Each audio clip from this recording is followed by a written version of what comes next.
Saya cuma ingin meletakkan di hati kita dengan benar bahwa nasib kita akan berubah kalau kita dapat kasih karunia Tuhan. Orang bisa disebut Kristen tapi masuk penjara. Orang bisa disebut Kristen tapi selingkuh. Orang bisa disebut Kristen tapi menjudi. Dia tidak akan pernah berubah kalau nggak dapat berkat terbaik yang kedua, yang bernama kasih karunia Tuhan. Bisa bilang amin, saudara?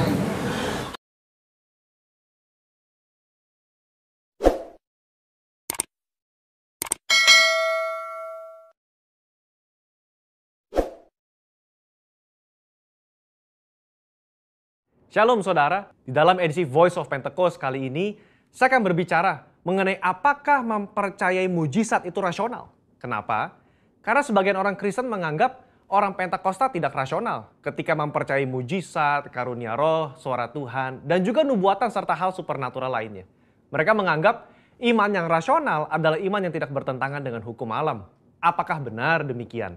Mari kita simak penjelasannya. Untuk itu, kita perlu mengetahui apa itu definisi iman. Saudara, dalam Ibrani 11 ayat yang pertama, iman adalah dasar dari segala sesuatu yang kita harapkan dan bukti dari segala sesuatu yang tidak kita lihat. Dalam ayat ini jelas ada hubungan nyata antara harapan apa yang kita inginkan dalam kehidupan kita, juga penglihatan. Kita ambil contoh, salah satu pahlawan iman di dalam pasal 11 yaitu Yusuf. Yusuf melihat jauh ke depan bahwa umat Israel akan keluar dari Mesir. Dia minta agar tulang-tulangnya dibawa keluar. Padahal saat itu bangsa Israel masih lama berada di tanah Mesir. Tetapi itulah iman. Iman Yusuf menjadi dasar dari sesuatu yang dia harapkan sesuai dengan janji Tuhan. Dan dia berani berkata-kata. Pembacaan seperti inilah yang ditegaskan oleh umat Pentakosta ketika kita berbicara tentang iman. Bahwa apa yang dialami oleh tokoh Alkitab dapat juga dirasakan dan dialami oleh kita hari ini. Iman Pentakosta bukan hanya pengakuan kognitif semata, tetapi iman yang dihidupi dari hari ke hari. Kita percaya sepenuhnya bahwa Alkitab diinspirasikan Roh Kudus untuk mengungkapkan isi hati Allah kepada manusia. Saya bacakan di dalam Yohanes 14 ayat yang ke-6. Tuhan Yesus berkata, kata Yesus kepadanya, akulah jalan dan kebenaran dan hidup. Tidak ada seorang pun yang datang kepada Bapa kalau tidak melalui aku. Yesus tidak mengatakan bahwa dia akan menunjukkan kita kebenaran. Tapi Yesus sendiri mengatakan bahwa akulah kebenaran itu sendiri. Jadi jika Yesus adalah kebenaran, maka apa saja yang dikatakan oleh dia adalah benar adanya. Dengan demikian, kita dapat percaya kepada dia yang berjanji. Sesungguhnya barang siapa percaya kepadaku, ia akan melakukan juga pekerjaan-pekerjaan yang aku lakukan. Bahkan pekerjaan-pekerjaan yang lebih besar daripada itu. Sebab aku pergi kepada Bapa. Berarti, kalau iman kita kepada Allah yang sanggup berbuat mujizat di Alkitab, kita juga berperilaku dan bertindak bahwa Allah sanggup berbuat mujizat di zaman now. Nah, hal inilah yang kadang menjadi kendala bagi sebagian orang Kristen. Bagi mereka, iman yang rasional adalah iman percaya yang tidak bertentangan dengan hukum alam. Kalau ada mujizat atau hal supernatural terjadi, mereka beranggapan berarti Allah sedang melawan hukum alam yang dibuatnya sendiri. Pemahaman ini dikenal dengan teori deisme. Menurut Dallas Willard, ada dua jenis penganut teori deisme. Deisme asli dan deisme Alkitab. Penganut deisme Alkitab adalah mereka yang mengakui mujizat terjadi di zaman Alkitab. Tetapi meragukan bahwa Allah masih bertindak dan berbicara dengan pola yang sama sekarang seperti di Alkitab. Dengan kata lain, Allah mengundurkan diri setelah Alkitab selesai ditulis. Kalau penganut deisme asli, lebih ekstrim lagi. Mereka percaya Allah tidak terlibat aktif dalam dunia manusia setelah alam semesta diciptakan. Dunia hanya berputar kepada poros ilmu pengetahuan dan hukum alam saja. Nah, konsep ini, saudara, dipelopori oleh David Hume dan Baruch Spinoza. Baruch Spinoza berkata, mujizat tidak mungkin terjadi. Kenapa? Karena jika Allah melakukan hal yang supernatural, maka dengan sendirinya Allah melawan hukum alam yang diciptakannya sendiri. Sehingga ada inkonsistensi dalam diri Allah. Pemikiran ini nggak tepat. Karena mereka mengabaikan sosok Allah yang berdaulat, yang ada di luar dimensi ruang dan waktu manusia.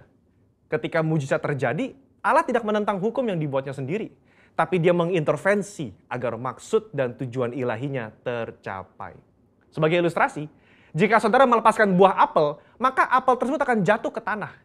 Tapi jika tiba-tiba ada seseorang menangkap apel tersebut sebelum menyentuh tanah, maka bisa dikatakan orang tersebut telah mengintervensi hukum gravitasi, bukan mengubah atau bahkan meniadakannya.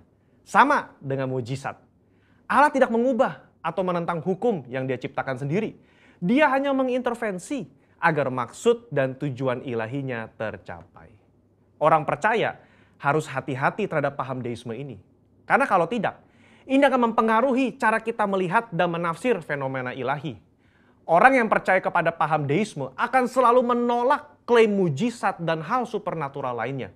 Meskipun bukti-bukti di lapangan berbicara sebaliknya. Mungkin saudara pernah mendengar argumen dari 1 Korintus 13 ayat 8 dan 10. Saya bacakan.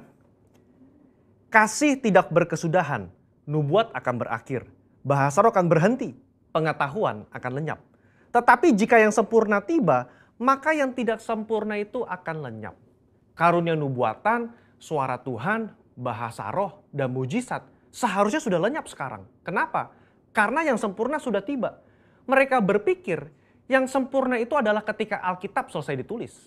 Padahal kalau dilihat dari konteks tulisan Paulus secara menyeluruh, banyak teolog dan gereja mengafirmasi bahwa yang dimaksud dengan sempurna itu adalah kedatangan Yesus kali yang kedua untuk menjemput umatnya. Ketika kita sudah berada di sorga, nubuat sudah tidak perlu, mujizat sudah tidak perlu, karena kita sudah berjumpa dengan Yesus. Saudara, kalau saya boleh rangkum, maka mempercayai mujizat adalah ekspresi dari iman yang rasional. Iman yang rasional itu melibatkan logika, otoritas firman, dan pengalaman rohani. Apa yang Roh Kudus katakan kepada saudara lewat firman-Nya, itulah yang kita hidupi dan perkatakan. Kalau Yesus yang kita sembah memberikan begitu banyak contoh dalam pelayanannya dengan mujizat, mari kita melayani dengan semangat dan percaya bahwa Roh Kudus-Nya akan meneguhkan pelayanan kita semua dengan tanda dan mujizat. Haleluya. Saudara, untuk penjelasan lebih lengkapnya dari tim teologi kami, jangan lupa buka link yang ada di atas atau scan QR Code yang tersedia. Tuhan Yesus memberkati. Amin.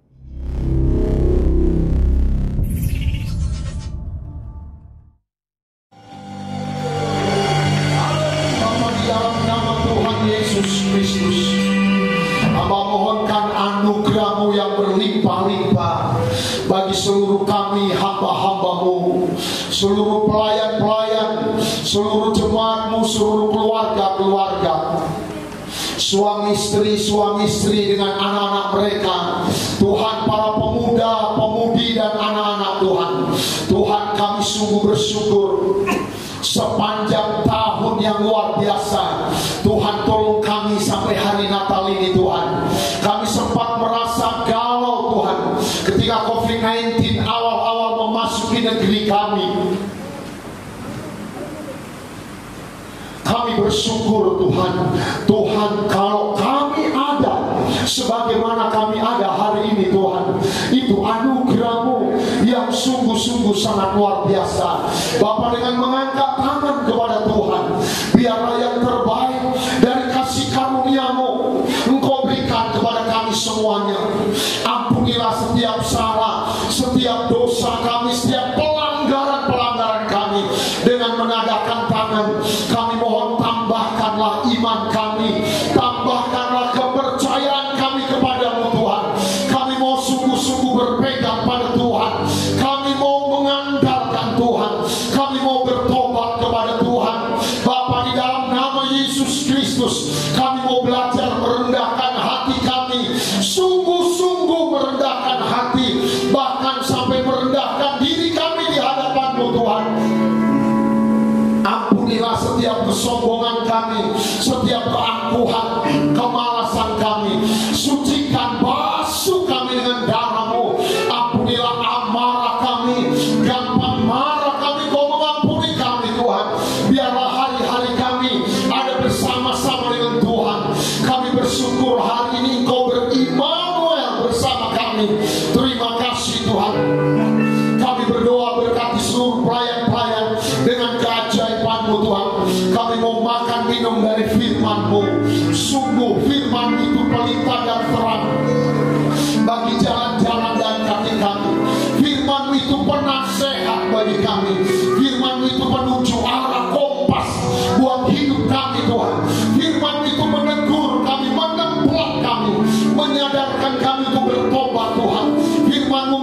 kami, membangkitkan iman kami. Firman-Mu itu benar-benar makanan buat kami.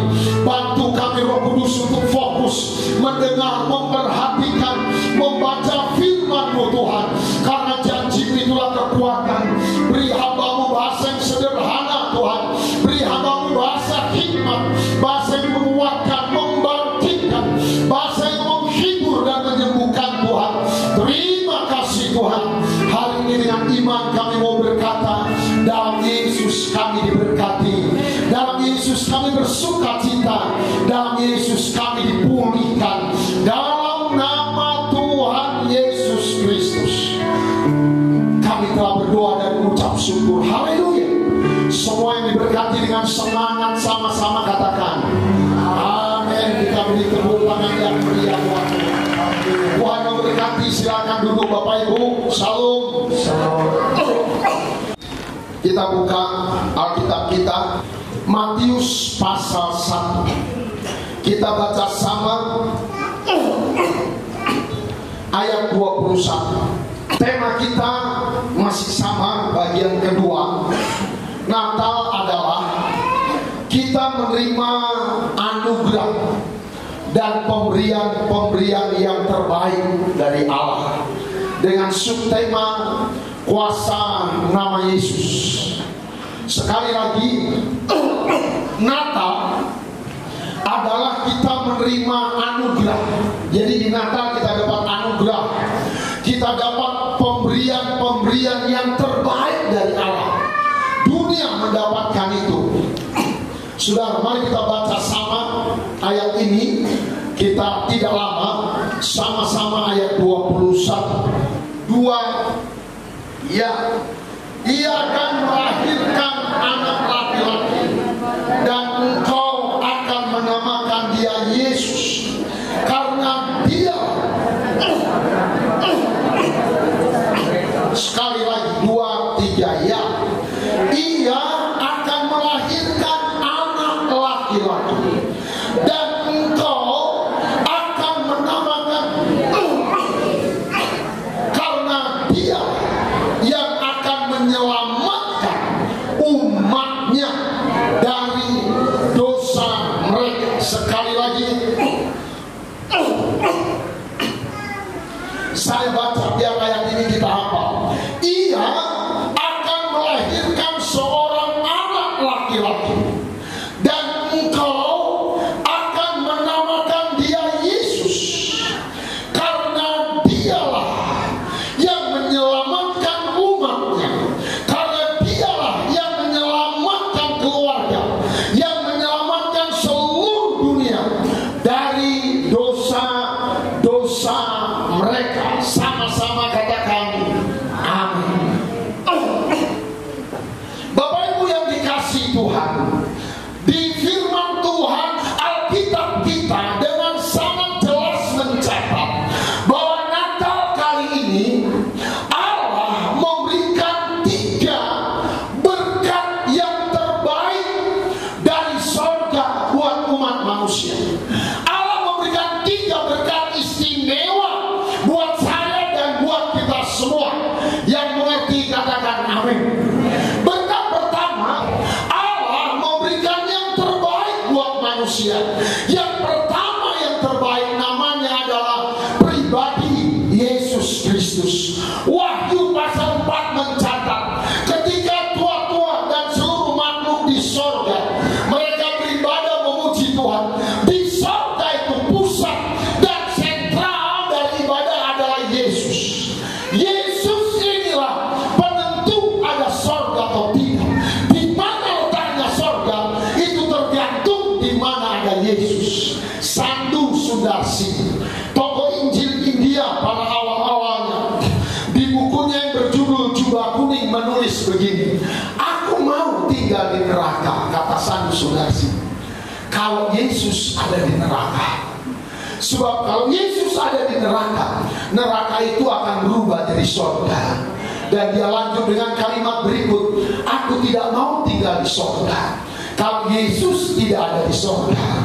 Sebab surga tanpa Yesus itu sama dengan neraka. Jadi yang menentukan di mana surga adalah di mana ada Yesus berada.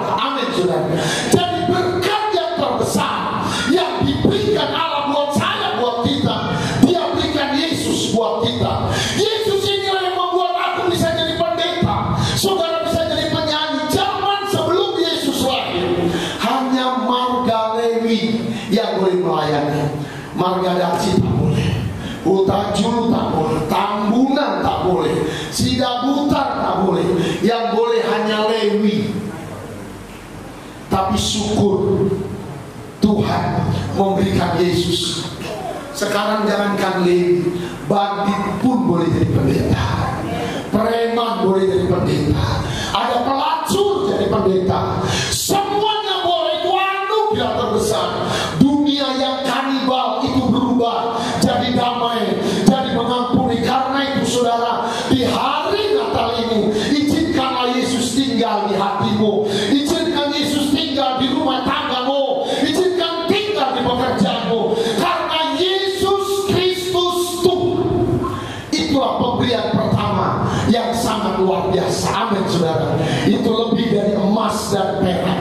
Yang kedua kita belajar semalam saudara, pemberian kedua yang terbesar yang Tuhan sudah beri adalah kasih karunia Kristus. Anugerah Kristus. Hukum Taurat itu nggak bisa, nggak sanggup kita. Kalau kita ke Israel ada 630-an lebih hukum. Melangkah diatur, bangun tidur diatur, rumah lewat tikus diatur, semua diatur. 630 lebih.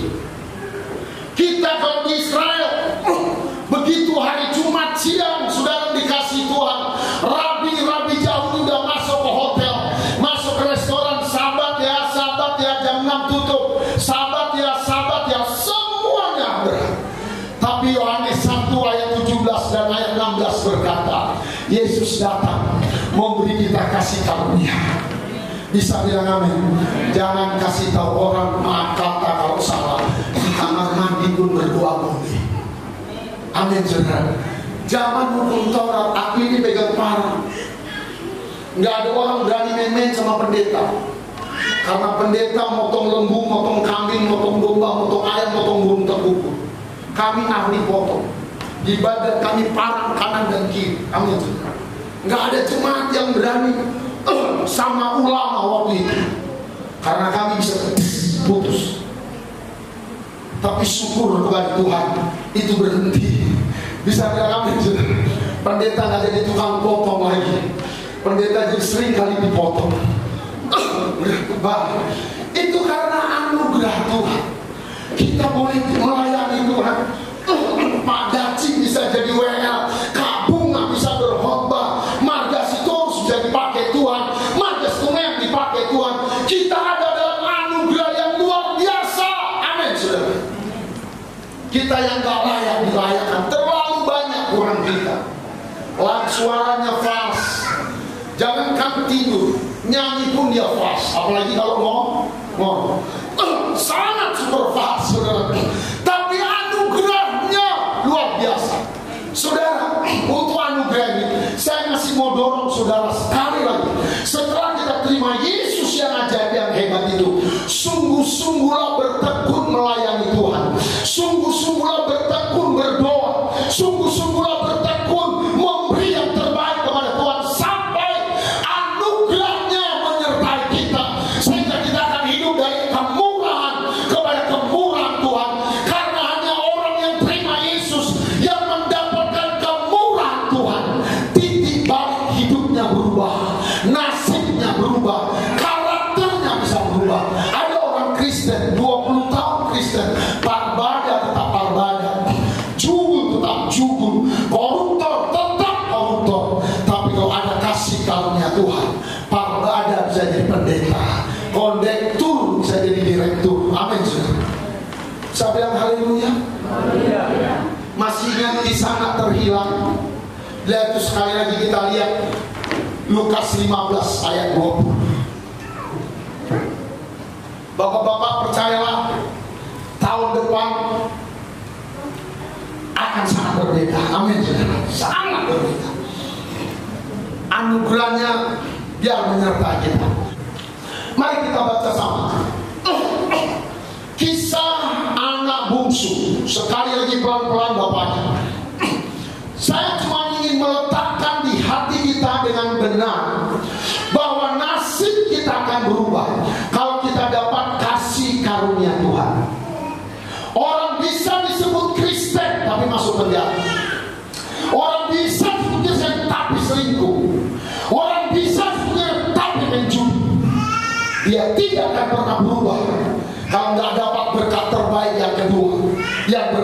kasih karunia Tuhan.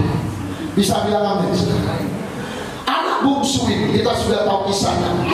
Dia tadinya orang yang hebat diberkati. Ayat itu mencatat, saudara, dia hanya terdampar di kandang babi. Ayat 15 dulu, 15, 16, 17. Lukas 15.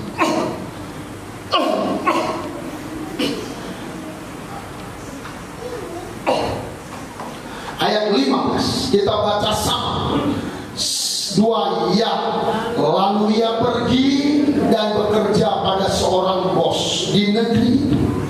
Orang itu menyuruhnya kerja ke kandang untuk menjaga babinya. Lalu ia ingin makan, mengisi perutnya dengan ampas yang menjadi makanan babi itu. Tetapi tidak seorang pun yang memberikannya kepadanya. 17. Lalu ia menyadari keadaannya, katanya, betapa banyaknya orang upahan Bapakku yang berlimpah-limpah makanannya, tetapi aku di sini mati kelaparan. Bapak Ibu, percayalah pada firman. Di rumah Bapak kita banyak makanan. Yang percaya bilang amin. Di rumah Bapak kita banyak mujizat. Di situ ada kuasa mujizat membuat yang buta melihat, membuat yang bisu bisa berkata-kata, yang lumpuh bisa berjalan. Di situ ada mujizat yang membuat emah disembuhkan, darah tinggi disembuhkan, diabetes disembuhkan oleh Tuhan. Ada mujizat di rumah Bapa kita. Ada banyak mujizat. Amin, saudara. Tapi anak bungsu ini miskin kelaparan. Jangan karena makan nasi goreng atau makan mie pangsit, serta bisa makmuk, makan nasi babi pun dia tak bisa. Makan nasi jagung pun tak bisa. Puji Tuhan, dia sadar kita punya Allah yang kaya. Bisa bilang amin, saudara. Kadang ngisi pulsa pun kita tak bisa. Saudara, dia sadar. Dan banyak kita mengalami seperti itu, seperti anak bungsu.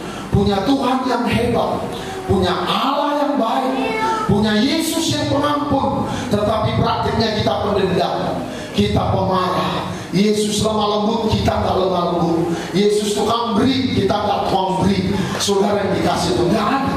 Kenapa anak ini begitu menderita? Kalau ditanya di mana-mana, itu anak orang kaya. Amin, saudara.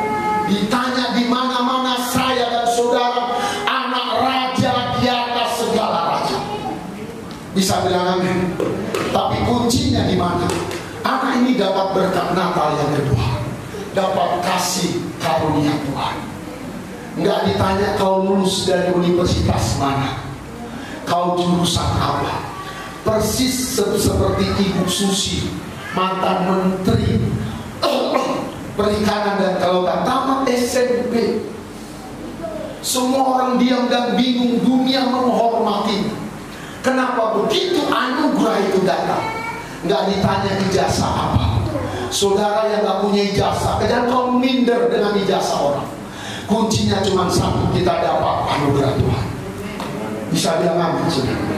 Dapatkan kemurahannya, dapatkan kedahsyatan. Ayat 20 kita baca sama 2 ya, maka bangkitlah dia dan pergi kepada bapaknya. Ketika ia masih jauh, ayahnya telah melihatnya, lalu tergeraklah hatinya oleh belas kasihan. Itu kuncinya. Waktu kita ibadah, berilah yang terbaik. Ini kalimat agak negatif tapi bagus. Sehingga mudah-mudahan waktu kita nyanyi kemurahanmu, kondisi imanmu, kondisi pengharapanmu yang terbaik. Amin, saudara.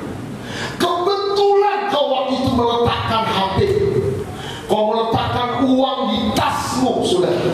Pas kau angkat tangan, imanmu melompat, menyentuh Tuhan. Amin, saudara.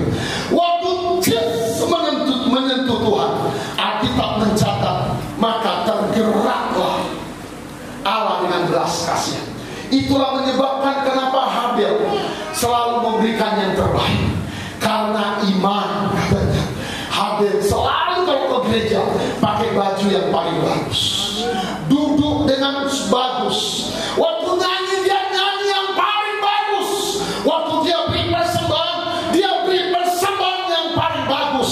Karena Alkitab kita menulis sewaktu-waktu Tuhan akan kirim malaikat dari surga menggoncangkan kolam Bethesda itu.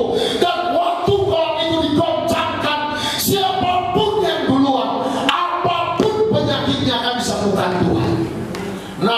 Nasibmu berubah. Kalau pas kita nyanyi kata tawari, karena mata Tuhan sedang menjelajah seluruh dunia. Doa kita, harapan kita, kalau kita ada 120 orang, ketika 120 orang nyanyi, kemurahan-Mu lebih dari hidup, semua transistornya hidup, connect dengan Tuhan. Amin, saudara. Waktu connect, Tuhan bilang, Alkitab katakan Bapak itu tergerak, lalu ia ayahnya itu berlari mendapatkan. Luar biasa. Waktu dia di rumah, ditengoknya ada orang pakaian compang-camping, bajunya jelek, tidak seperti bajunya ibu-ibu semalam cantik-cantik. Itu Bapak kontak, dia berdiri, dia lari, dia kejar, dia peluk. Mana kopi, kasihan dia, miskin kali kau nak, katanya. Udah tenang, ambil baju, potong lembu, kita aja cuma amin. Wah, itu luar biasa. Nasib kita berubah. Percaya kepada Tuhan. Kita beri tepuk tangan buat Tuhan Yesus Kristus. Contoh berikut yang dapat kasih karena Yusuf. Nasib Yusuf itu gak bagus awalnya. Masuk sumur, difitnah, dia dari penjara ke penjara, dan putusan penjaranya gak jelas berapa tahun. Enggak 20 tahun, enggak 30 tahun, enggak seumur hidup. Pokoknya sampai busuk di penjara. Tapi Yusuf persis seperti firman Tuhan, karena iman selalu memberikan yang terbaik. Di rumah Potifar dia bikin yang bagus, di penjara dia bikin yang bagus. Udah 5 tahun Yusuf, mungkin dia bisa nangis. Apa salahku Tuhan? Kenapa kau sepertinya diam? Roh Kudus aku yakin berbisik, terus kasih yang terbaik. Karena iman, nasib berubah. Yusuf memberi yang terbaik. Bisa bilang amin, saudara. Di penjara dia sodok penjara, dia bersikap nggak diperdulikan orang. Ada kepala juru minuman, mimpinya ditafsirkan, honornya nggak dibayar. Amin, saudara. Nggak diperdulikan aja. Orang pergi, dia beres gereja, dia urus bagus yang terbaik. Dahsyatnya cuma 13 tahun. Hanya 13 tahun. Tuhan lihat luar biasa. Enggak ada bangku kuliah. 13 tahun kuliah jadi Perdana Menteri. Bisa bilang amin, saudara. Ya umur 17, umur 16 dia dapat. Ya 13 tahun. Ada orang ke kuliah S1 6 tahun SD, S2 3 tahun SMP, S3 3 tahun. Berapa tahun itu? 12 tahun. Kuliah 4 tahun. Berapa itu? 18 tahun. S2. Nggak ada jaminan jadi lurah. Tapi saudara, kalau dapat kasih karunia Tuhan, Yusuf berubah. Waktu dia di penjara, dia bersihkan rambang-rambang penjara dengan tulus. Alkitab katakan, maka Allah tergerak. Katakan amin, saudara. Daud orang sederhana menggembalakan kambing domba, cuma 2-3. Waktu Nabi Samuel datang, bapaknya pun gak izinkan dia ikut. Gak boleh ikut Natal di rumah kau, katanya.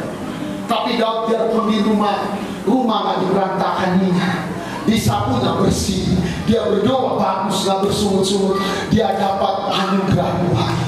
Saudara, mau kan kau dapat anugerah Tuhan?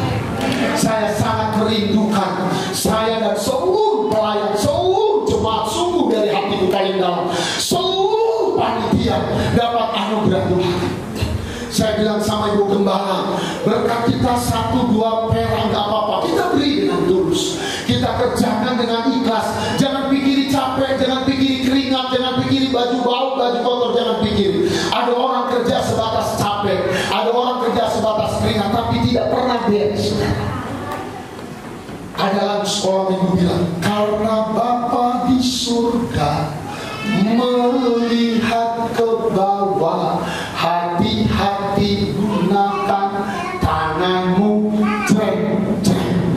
Kita beri tepuk tangan buat Tuhan kita Yesus Kristus. Katakan amin. Hari ini kita masuk yang ketiga sini. Jadi yang terbaik, yang ketiga yang Tuhan beri di Natal adalah nama Yesus. Semua sama-sama ucapkan nama Yesus 2-3. Matius pasal 1 ayat 21 jelas mencatat ayat kita hari ini. Ia akan melahirkan anak laki-laki dan kau akan menamakan dia Yesus. Karena nama Yesuslah yang akan menyelamatkan, yang akan memberkati umatnya dari dosa mereka. Yang nomor satu pribadi Yesus. Selain pribadi ada nama Yesus. Saudara yang dikasih Tuhan, banyak orang Kristen remeh dengan nama Yesus. Keajaiban ketiga dari Natal adalah katanya beri dia nama Yesus. Amin. Karena Yesus artinya juru selamat. Juru selamat itu artinya tukang menyelamatkan. Kalau juru mudi apa? Tukang mengemudi, betul kan? Juru talak, tukang talak. Juru bangunan, tukang bangunan. Jadi kalau juru selamat, tukang menyelamatkan. Kalau kau ada susah, Yesus tukang menyelamatkan. Bisa bilang amin, saudara? Dia tukang sembuhkan. Pokoknya seluruh bentuk tukang-tukang, nama Yesus tukangnya. Bisa bilang amin? Semalam harinya aku senang punya berkat besar, namanya nama Yesus. Tadi aku bilang sama pemain musik, kita mau nyanyi nama Yesus, kayak mana itu ya? Kan nama Yesus, menara yang kuat. Terus dalam nama Yesus, dalam nama Yesus ada kemenangan, ya hanya nama Yesus. Ya, semua orang harus tahu, semua orang harus tahu siapa Yesus. Saudara, berkat yang baik, yang luar biasa buat kita adalah nama Yesus. Kenapa kita belajar cepat biar menyerahkan? Ada 3 berkat nama Yesus. Yang pertama, saudara, yang pertama, nama Yesus itu selalu dialah penyelamat satu-satunya di bawah kolong langit ini.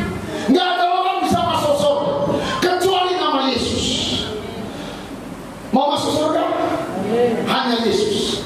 Pakai apa? Itu sebabnya orang Kristen, orang cemburu. Kenapa? Karena orang Kristen itu karena nama Yesus tegas, Allah kita panggil Bapa. Amin.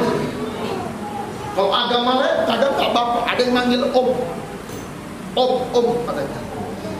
Ada yang manggil macam-macam, ada yang pakai toa besar, teriak-teriak. Tapi dalam nama Yesus berbeda. Bisa bilang amin? Kita baca hanya 3 ayat ini kita selesai. Kisah Rasul 4 ayat 12. Kisah Rasul 4.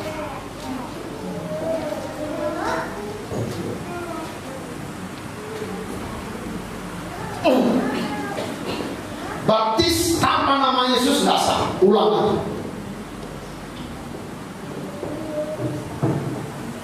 Kita baca ayat 14, ayat 12. 2 kuat-kuat ya. Dan keselamatan tidak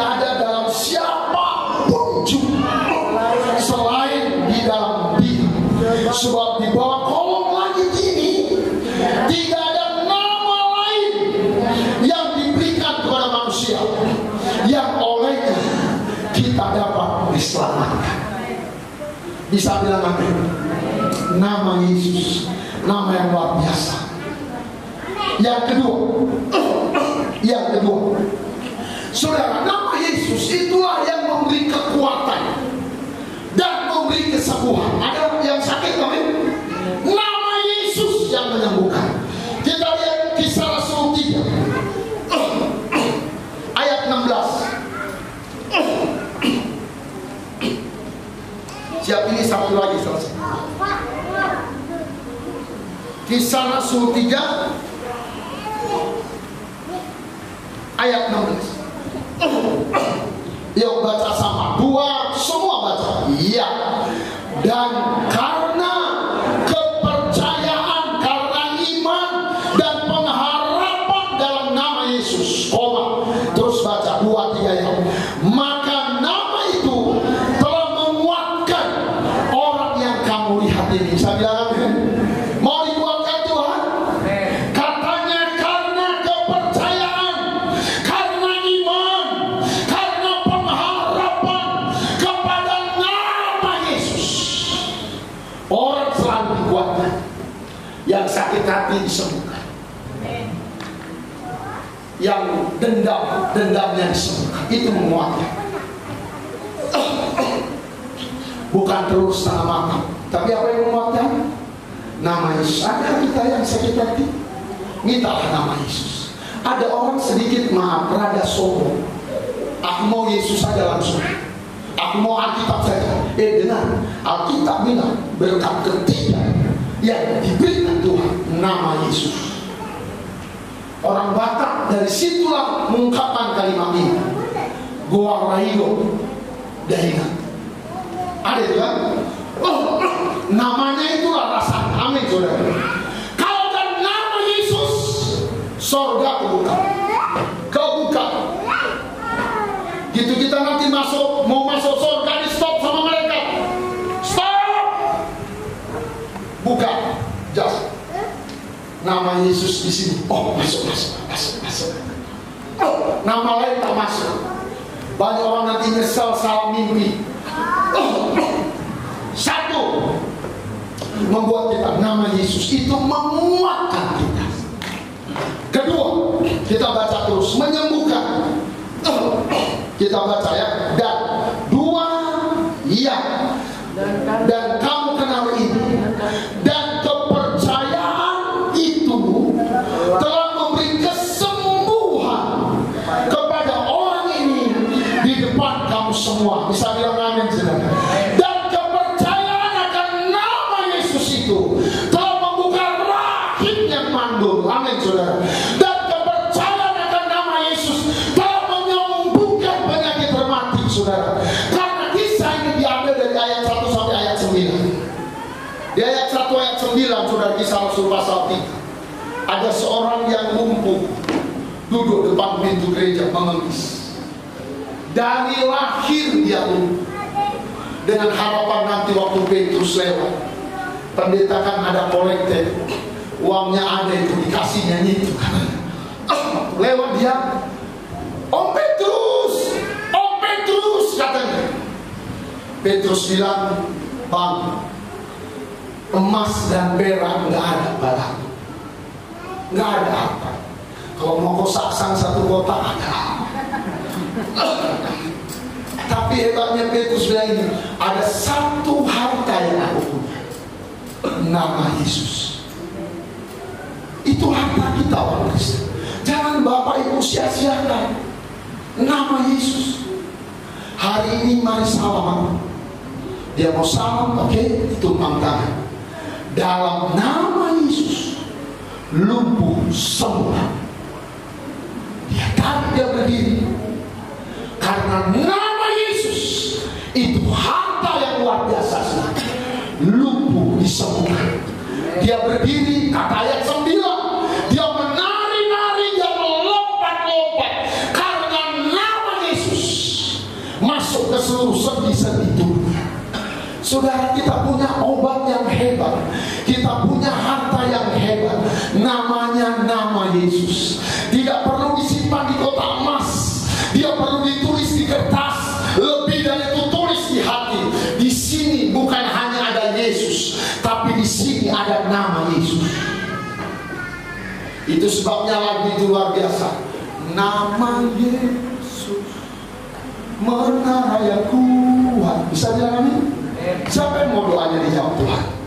Oke, kita tutup dengan Yohanes 14. Doalah dalam nama Yesus, kepada Yesus. Jadi hebatnya Tuhan Yesus ajari, kalau kamu berdoa kepadaku Yesus dalam namaku, ku jawab katanya. Nanti kok doa bilang, Tuhan, aku berdoa dalam namamu Yesus Kristus. Yohanes 14 ayat 11 sampai 13. Ini ayat terakhir. Kita rindu berkat Tuhan selalu menyertai. Ayat 11.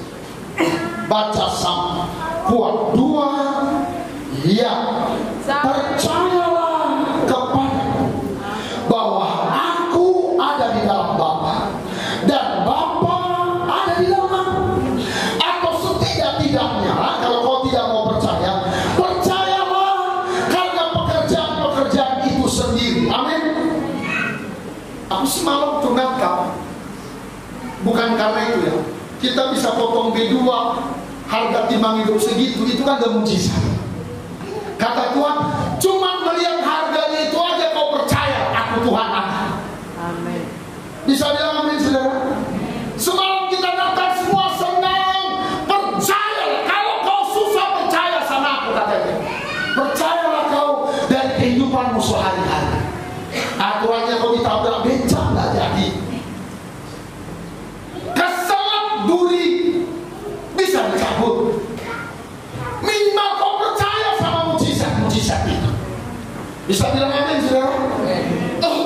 Ayat 12 kita baca. 2. Lihat, aku berkata kepadamu, sesungguhnya barang siapa percaya kepadaku, ia akan melakukan juga pekerjaan-pekerjaan yang aku lakukan, bahkan pekerjaan-pekerjaan yang lebih besar daripada itu, sebab aku pergi kepada Bapa. Bisa bilang amin? Ayat 13-14. Ini baca mantap. 2. Ya, dan apa juga yang kamu minta di dalam namaku, aku akan melakukannya, supaya Bapa dipermuliakan dalam Anak. Bisa bilang amin? Apapun juga yang kau minta, nggak ada syarat, nggak ada batas. Bisa bilang amin? Tapi minta dalam nama Yesus. Tuhan, biarlah cantik yang kebetulan aku dapat kurang bagus ini semua, ku mohon dalam nama Yesus. Dalam nama Yesus, kata kita Bapa, kabulkan. Ayat 14.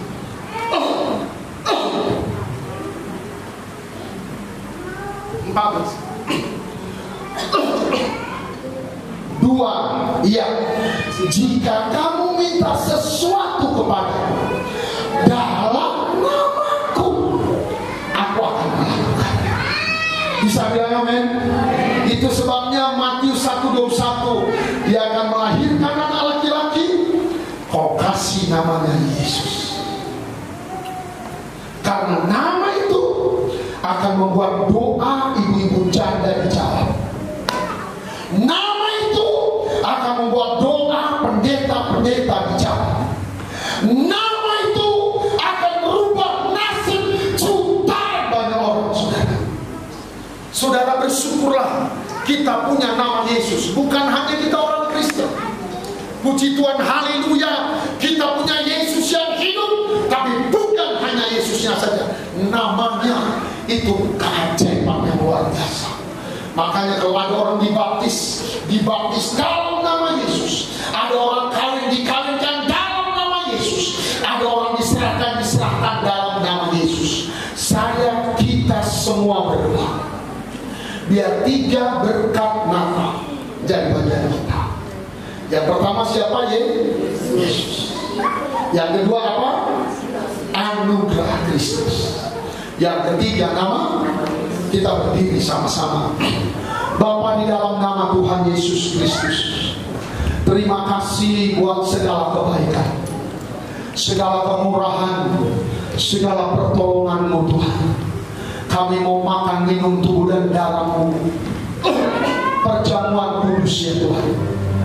Tuhan, Kau tolong kami, Kau berkati kami. Bapa di surga, berkati kami dengan firman. Bapa, terima kasih buat firman-Mu di Natal ini Tuhan. Tuhan, bukan kami tapi Tuhan. Tuhan memberi kami anugerah, memberi kami kebaikan. Tuhan memberikan Yesus, Putra Kudus, bagi kami Tuhan. Tuhan berkati kami. Tuhan memberi kami kasih karunia seperti anak bungsu itu Tuhan. Tuhan memberi kami nama Yesus, nama yang luar biasa, nama yang ajaib,